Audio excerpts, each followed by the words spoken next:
So there are some serious hot rods in this place.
So the paint jobs on these older like rod racers, I really like them. I'm a big fan, especially when they hand paint stuff.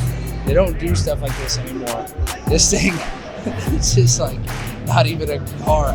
It's the top of a car, a frame,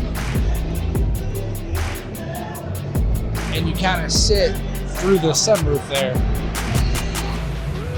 So cool.